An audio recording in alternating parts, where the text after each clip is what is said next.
Então vamos lá, pessoal. Vamos dar continuidade à nossa aula de saúde da mulher com a professora Daiane Klock. Eu coloquei aqui que é a parte 2, é a continuidade daquela aula que eu já iniciei com vocês de saúde da mulher, especificamente falando sobre o câncer de mama. Então nós vamos para a parte 2.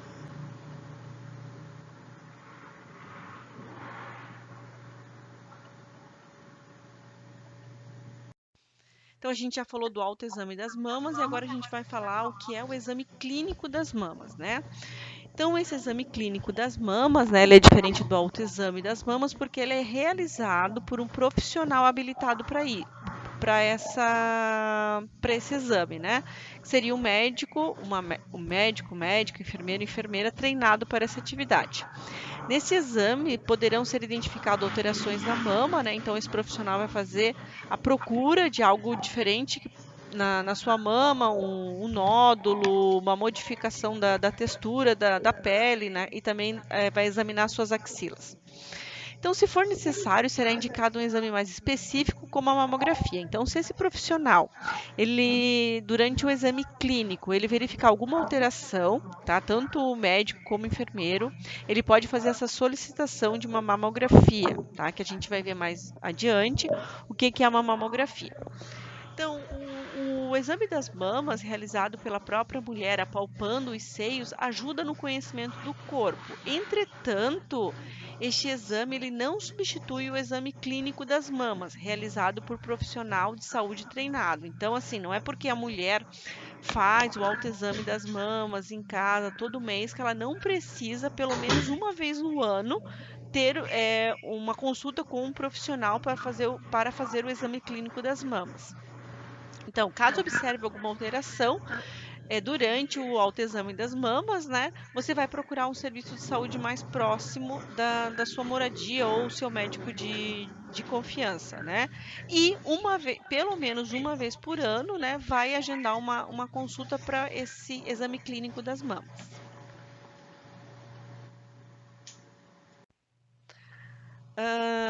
A mamografia, o que que ela é, né? O que que é a mamografia?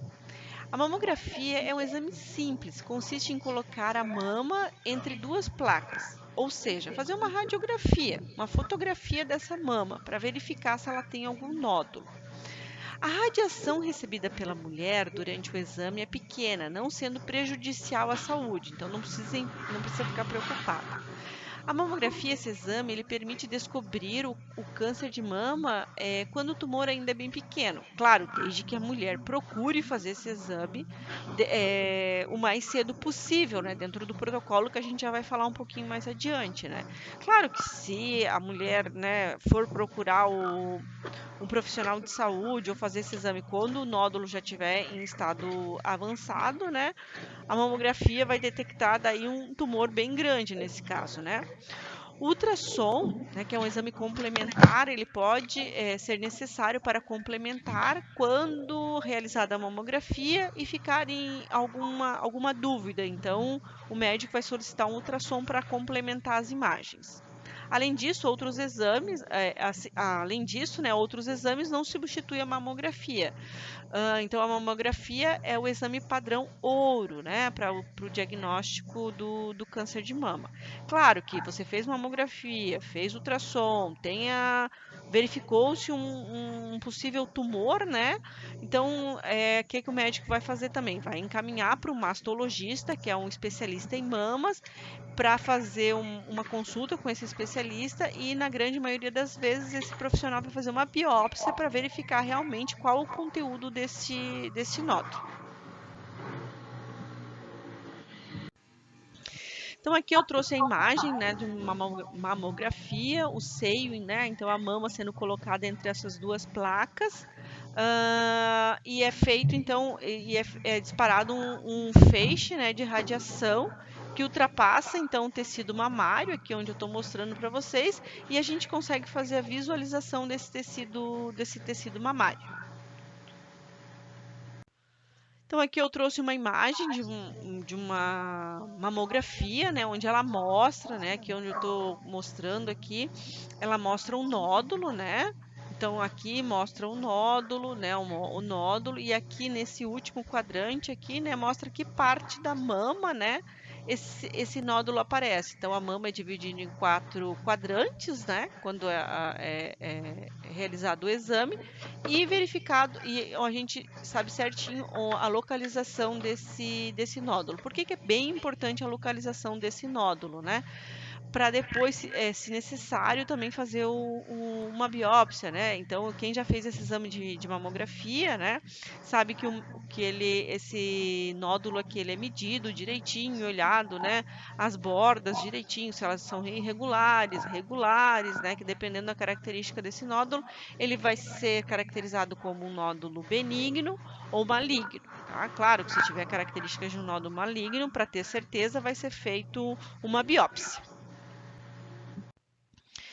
Então, caso um nódulo já esteja em um tumor em estágio que a gente diz avançado, né? Então, os tumores avançados, grandes tumores, né? Eles vão acarretar em cirurgias mutilantes, né? Na grande maioria das vezes, né? Então, imagine aqui um nódulo bem grande, né? A necessidade da retirada total do tecido mamário, do esvaziamento axilar, né? Então, a importância da gente procurar um profissional de saúde para estar fazendo os exames com regularidade, tá? Para evitar esses tipos de cirurgias mutilantes, né? Que demora na cicatrização, vai mexer com a autoestima da mulher, né? Doloroso, né? Então, quanto antes descobrir o tumor, melhor. Aqui, né, tenho, por exemplo, um outro tumor, né, um tumor pequeno, onde foi feito o diagnóstico precoce e a cirurgia é conservadora, né? Uma cirurgia pequena, onde às vezes necessário retirar o nódulo, né? Mas sem necessidade de tirar grande parte do tecido mamário. Então, o que pode aumentar o risco de ter câncer de mama? Então, se uma pessoa da família, principalmente a mãe, a irmã, a filha ou raramente o homem, teve essa doença antes dos 50 anos de idade, a mulher tem mais chance de ter câncer de mama, ou seja, pode aumentar o risco em 10%.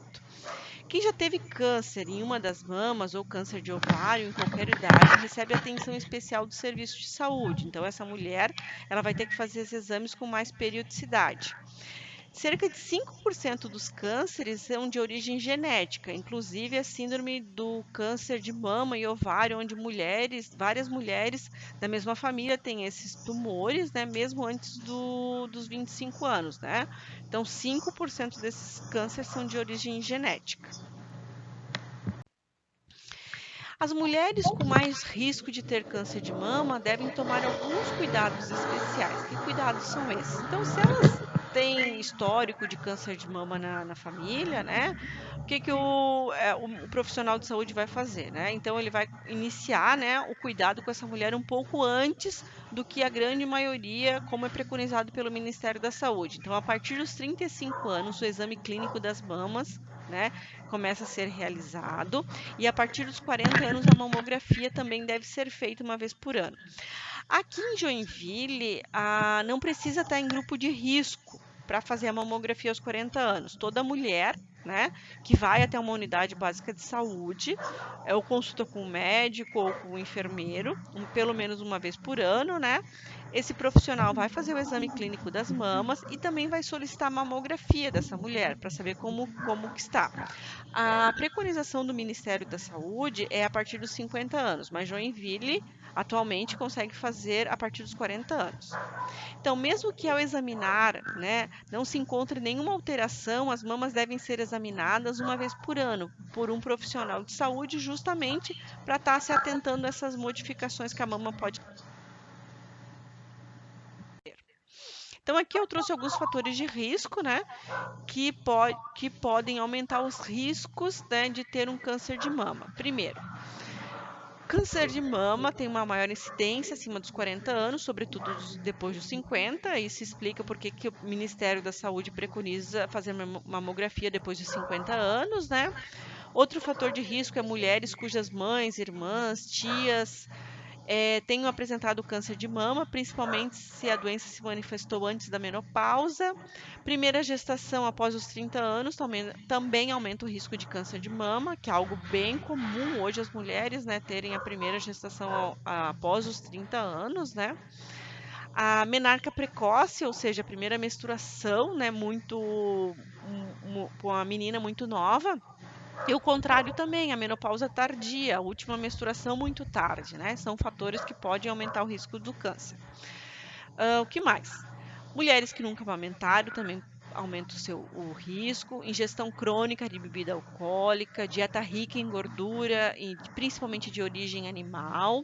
Sedentarismo, não praticar atividade física. Terapia de reposição hormonal por mais de 5 anos. Todos esses fatores aqui vão aumentar os riscos de câncer de mama. Aqui eu trouxe uma estimativa de novos cânceres em Santa Catarina, no geral, do ano de 2020 por tipo. Então, eu vou dar destaque para eles para o câncer feminino, né? Então, o câncer de mama, nossa estimativa para Santa Catarina neste ano é de 3.370 casos, né? O de colo de útero, 970 casos. Né, tem por exemplo, colo em reto, mas daí aqui já é homem e mulher, né? Traqueia, bronco-pulmão, estômago, cavidade oral, né? Então, olhem, né, ao destaque que tem o câncer de mama, né? A mama feminina, né? Estimativa de novos casos, 3.370. É muita mulher, né? Então, assim, vamos conversar com as nossas amigas, com as nossas mães, irmãs, né? Para estar se atentando para o cuidado que a gente tem que ter com a mama para detecção precoce de um possível tumor de mama. Então, o que fazer, o que você, mulher, pode fazer para se cuidar, né? Então, a gente já viu, né, que se a gente ter alguns cuidados, a gente pode diminuir a nossa chance de ter câncer de mama. Primeiro, ter uma alimentação saudável e equilibrada, incluir frutas, legumes e verduras na sua alimentação diária, evitar a obesidade e o sedentarismo, praticar atividades físicas regularmente, evitar o fumo, o álcool, diminuir o estresse, por mais que ele esteja presente no nosso dia a dia, a gente deve buscar algumas formas para que a gente tenha diminuir, né, abaixar um pouquinho esse estresse, realizar exames clínicos e preventivos da mama, mamografia e ultrassom da mama, de acordo com a faixa etária e a indicação clínica. Então, essas são algumas dicas que podem ajudar na prevenção do câncer e de outras doenças também, conforme vocês já viram nos outros semestres aqui do nosso curso. Então, aqui tem mais uma figura, né, que mostra, né, que evitar o câncer de mama nem sempre é possível, pois muitas vezes há fatores genéticos envolvidos em seu surgimento. No entanto, alguns hábitos podem ajudar na prevenção. Há estimativas científicas que uma rotina saudável pode reduzir em até 28% o risco do desenvolvimento da doença, né? Como praticar atividade física, né, que pode diminuir em até 20% o risco de desenvolvimento da doença. Então, 30 minutos de exercício aeróbico, pelo menos 3 vezes por semana, de acordo com as suas necessidades e a sua capacidade, né? É interessante fazer, né? Você pode procurar um profissional da área para pedir orientação e escolher qual atividade mais indicada para você. Atenção na tua alimentação, né? Alimentos industrializados como conservas, carnes, embutidos, que têm muitos componentes químicos, não são o ideal, né? O ideal é a gente estar buscando alimentos mais saudáveis, mais natural para nossa alimentação. Diminuir o fumo, né? Melhor se parar de fumar, né? Porque o cigarro ele possui cerca de 4.720 substâncias tóxicas, né? Que vão provocar uma série de doenças, dentre elas o câncer, né? Então, estudos apontam que as mulheres tabagistas podem ter até 60% mais risco de desenvolver câncer de mama. Reduz o máximo o consumo de álcool. O alcoolismo causa de 2 a 4% das mamas por diversos tipos de câncer, principalmente se o uso for combinado com o tabaco. Então, aqui só reforçando 10 dicas para proteger do câncer, né? São dicas do Ministério da Saúde, né? Se vocês consultarem o site do INCA, www.inca.gov.br, vocês vão ter várias informações lá também. Então, quais são esses 10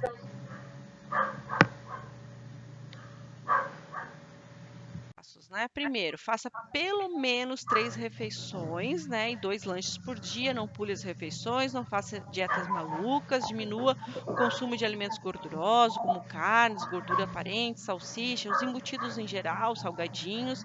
Coma feijão pelo menos uma vez por dia, no mínimo 4 vezes por semana. Diminua a quantidade de sal na comida. Não leve o saleiro para a mesa. Aumente e varie o consumo de frutas, verduras e legumes. Procure comê-lo em todas as refeições do dia. Diminua o consumo de doces para no máximo 2 vezes por semana. Reduza o consumo de álcool refrigerante. Evite esse consumo diário. Aprecie a sua refeição, coma devagar, né? Não fique comendo na frente da televisão, mexendo no seu celular, isso já te ajuda a mastigar melhor, aproveitar melhor esse teu tempo de alimentação. Mantenha o seu peso dentro dos limites, sempre que possível, né? O IMC entre 18,5 e 24,9 e seja ativa, faça pelo menos 40 minutos de atividades físicas, né? 5 vezes na semana. Caminhe no seu bairro, suba escada, não passe muitas horas assistindo a TV ou no celular ou no computador. Então, sempre que possível, movimente-se. Isso é muito importante para a nossa saúde.